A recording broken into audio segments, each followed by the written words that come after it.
be trained. So it's kind of like how the Italians work in Avanti. Armor wise, not a lot of armor. Front 2, side 1, top 1. It's not particularly fast either. Okay, cross check, and the gun, well, as it is a light tank, 4+ firepower and overworked. And the worst thing of all with this is armored reserve. So basically, these do count towards units for deep reserves. And now we have the R35, so a little bit bigger. So it is careful, confident, again, peasant army, 5+ last stand or a 4, and green or trained, depending on how you roll. So there's 2 different tanks here. So we've got the 45 millimeter, so that is anti-tank 7 with a 4+ firepower. Remember, there's no machine gun and it's overworked. So to be honest, these 2 tanks are going to struggle in mid-war, let alone late war. But I will build a formation out of everything in the book.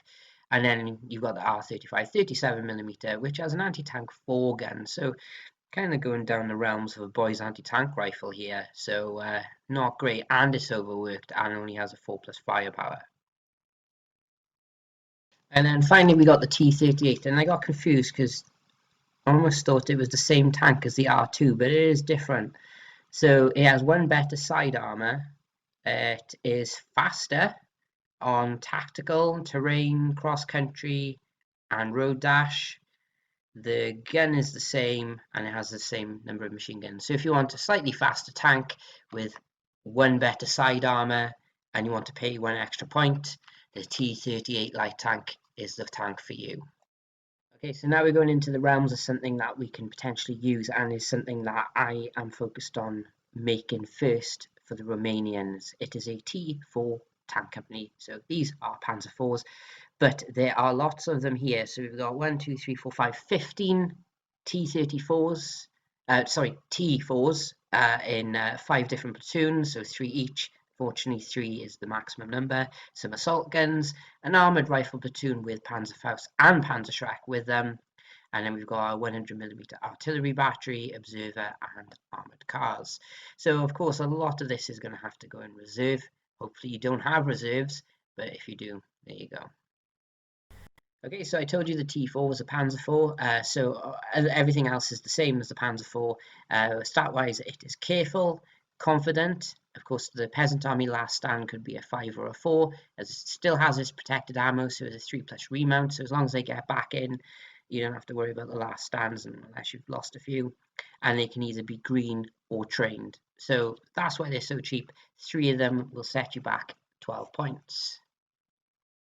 And in formation with them, we have an armoured rifle platoon. I always like armoured rifle platoons with the Germans. So these guys are careful, 3+ infantry save, confident, 5+ last stand, trained or veteran in this case, but they have a 3+ assault rating, which is rather nice. In terms of they have rifle MG teams, so a same rate of fire as your armoured Panzer Grenadiers. You have your Panzerfaust and your Panzerschreck, which is always good to have. And overall, and you can also have a unit of 9 with 5 half tracks rather than 7 and 4, and you can have 5 and 3. And then onto the half track itself. So as a 4+ last stand, in this case a 6 counterattack, unless it's got people inside, which case is a 4, and then assault rating of 6 unless it's got passengers, which is a 5 or a 4. So overall a nice little unit. Can't give it the little anti-tank gun that the Germans can have on theirs, but it's part of the formation, which is always good, and it's the only way you can take these as a Romanians. It's only in the tank formations. Third formation, it is a TA assault gun company. So these are Stugs. So we've got quite a few Stugs here, and we've got some Panzer IVs to back them up. So we've got 1, 2, 3, 4, 12 Stugs in 4 units of 3, and then 3 Panzer IVs supporting them in formation. And then supporting their formation, we have our howitzers again, we have our OP, armoured cars, we have Stukas, which are upgraded or technically downgraded to HS-129 assault flight. Why not? It's only 6 points and I had 6 points spare. We have a motorised rifle platoon, 7 teams with Panzerfausts, a 60mm mortar, a Panzerschreck, and these are upgraded to a pioneer platoon and we have enough points for a lucky card. So I told you it was a Stug. So it's careful, reluctant, or confident with peasant army. The protected ammo stays on a 3. It is either green or trained as an assault of 6 or 5, depending on how well you roll. Otherwise, it is a Stug. Okay, so the HS-129 is only setting us back 6 points, so not so bad. It is a flying tank, so it is hit on 4, but it has a 2+ save. Confident veteran. It has 3 shots, so bear in mind you will have 2 of these chaps, so that'll 6 shots with an anti-tank of 7, but with a firepower of 5+. I had 6 points spare. It could have gone on a little bitty light tank, so why not put it on there? It'll be useful against basically armored mortars, priests, armored half tracks, etc., whether they come in or not. Okay, so attached to the infantry platoon, we had them upgraded to pioneers, so they go into minefields and dig in on a 2+, which is quite big for the Romanian infantry because they are either trained or veteran. So most likely or not, they are only going to be trained. So yeah, that's a 1 point easy spend really to support your tanks, because if they're minefields, you do want to get rid of them. Speaking of infantry, here we have a rifle company with an assault gun company, because obviously they don't cost that much and the Romanians don't really have that many expensive tanks unless you use Germans or Soviets, which we're not doing today. So we have a motorized rifle company. So we have 2 platoons, so that's 7 teams. Rifle MG teams, and they have Panzerfaust as well. We also have some 81mm mortars and 120mm mortars. Bear in mind the 120s don't fire smoke like the Hungarians do. And we also have scout cars and the M43 anti-tank gun. Okay, so the motorized rifle platoon, so fairly similar to It is similar to the armoured one that we saw, apart from the 60mm mortar, which is quite handy to have. It's another template, which is quite good. These guys are confident, or they have a last stand of a 5. Depends on how you roll with your peasant army roll. They're trained or veteran, but the best thing is their assault rating, which is quite good. Now there's a few different upgrades, downgrades that come with them. You can have them as a mountain rifle platoon, so it's -2 points per unit. It just basically, they're not rifle MG teams anymore, they're rifle teams, so it's halted 2, moving rate of fire 1. You have a guards division, so basically they are fearless, and are careful, but they don't use the peasant army rule. You have a training division, so that's -1 point, so they're reluctant, aggressive, and green. The 3 great combinations of flames of war. And then we also have a rifle platoon, so it's same as the mountain rifle platoon. They go down to halted rate of fire 2, moving 1. Bear in mind the mountain rifle platoon, you also get the mountaineers rule, obviously biggest thing about that card. But with the rifle company, they become green, so 5+, and then on the peasant army they become a 4, and their assault rating is a 4, and they're aggressive. And believe it or not, that is actually it for the formations in the book. So now we're going to have a look at the build formations in the cards. So you have a pioneer company, so everyone gets the crosses a minefield on a 2, digs in on a 2, but you're limited to, you only have a HQ and up to 3 platoons, so everything else will be supported unless you bring in another formation, that is.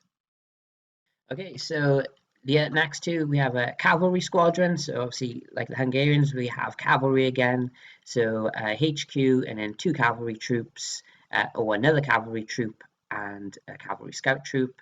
Machine guns, mortars, and light anti-tank guns.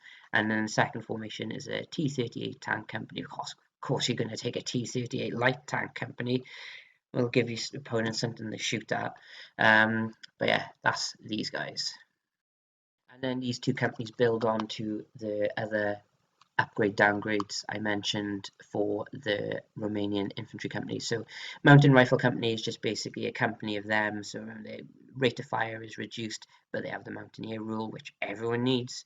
And then we have the rifle company, which is, you know, they're aggressive, but you get a lot of points back. Whether that's worth it being aggressive, I don't know. So these are the last two formation build cards. So now we'll have a look at some of the support units I used throughout the list, and some other ones I think you should take a look at. Okay, so the 100mm artillery battery I think is quite good. 8 points for 4 howitzers. They are careful with a 4+ save, so with me they'll die quite quickly. Confident, so 50-50 they'll rally. Last stand is the same as you'd expect for the peasant army. Now hopefully this is where you start rolling good on your peasant army dice, because they can be veteran, and then the assault rating, you know, if stuff is assaulting your guns, then you put them in a bad place. And then as a howitzer, fairly decent, good range, anti-tank 3 with a 3+ firepower. So in terms of artillery, better than a 25 pounder. And then direct fire, again, if something's getting within 16 inches of these guys, well, if it's a half track, well, you're going to blow it to bits because it's an anti-tank 8, 2+ firepower, but it is slow firing. Okay, so I had these quite a few times. So the M43, so this really is like the highest anti-tank you can get with the pure Romanians. So it's kind of like basically a Pack 40 with AT-13. So kind of like having HVP rounds with the Americans. But overall, it's careful with a 3+ save. Obviously, if you can ambush it, it can be close, just outside of 4 inches. Confident with a 5+ last stand or a 4. Trained veteran. That's not really going to matter so much for an anti-tank gun. 36-inch range, not too bad, and 2 shots, 3+ firepower. That's pretty good. And for 11 points for 3 of them isn't too bad. I had plenty of times where I had enough points to stick these in. It's just to hold down a flank or an objective I might have to guard. Okay, and then we have the AB scout car, which is suspicious, which is very suspicious looking, similar to a German one. So all 3 of them are 2cm guns. So anti-tank 5 with a 5+ firepower.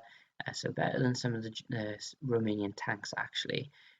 But armor-wise, as you'd expect, a scout car. Careful, confident, counter-attack is on a 6. Last stand is on a 5 or a 4. They're green, potentially trained. They have a 6 assault or a 5 assault, but you don't want to be assaulting with scout cars. Sometimes it comes off. If you're Jimmy, it does work somehow. But that is the scout cars, and they're not expensive. Well, 3 points for 3. I don't know. I would argue that they could be 2, but you know, there you go. Okay, something I didn't use, but was definitely potential to use. It's just I have to direct order these things and may not have them, and because they have armored reserve, may not like they have them, but they are mobile. They're Mardas basically, but Romanian style. 11 points for 3, not too bad. So it's either them or the anti-tank 13 guns. That depends what you want, really. Front armor 3 though, so slightly better than Armada. It's the gun you want it for, and then stat-wise falls in line to what you expect for an open-top vehicle and it being in Romanian hands. And finally, my favourite of these Bagration lists, the cavalry troop. So careful with a 3+ save, confident, 5+ last stand or 4. They're trained or veteran but have a 3+ assault rating. So they can have Panzerfaust, or they can have that mortar again. But they're cavalry, which is great. So remember, with cavalry, they're +1 to hit for all shooting, move 6 inches when charging into contact, cannot hit armored tanks in assault, not concealed, and friends cannot shoot over these teams when stationary and open, cannot occupy foxholes or buildings, Panzerfaust cannot shoot while mounted, and basically they start mounted, and in your movement step, you dismount them. So I will be getting some of these at some point, but again, direct orders for me. And that is it for the Romanians. Get the feel they're fairly similar to the mid-war British, with the fact that everything has a 5+ last stand, but in a lot of, well, some cases they might not be. And the other feel for the mid-war British is because their units of 3 seriously lack heavy armor and heavy anti-tank, but you remember you can ally them with the Germans or the Soviets, so Tigers, Panthers, Tiger 2s, IS2s, etc. Would work, but I didn't do it in this case. So that is it For the Bagration, I'm sorry I'm not getting the finish, and now since Forces is now a little bit more extortionate, I probably won't be doing it. But look out next week where I will be doing mid-war Hungarian, and remember to keep look out for updates on the Gazala campaign, which I shall summarize in shorts for battles I don't do. So until then, I hope you enjoyed. Let me know if you've had experiences with the Romanians and how they did. So goodbye for now.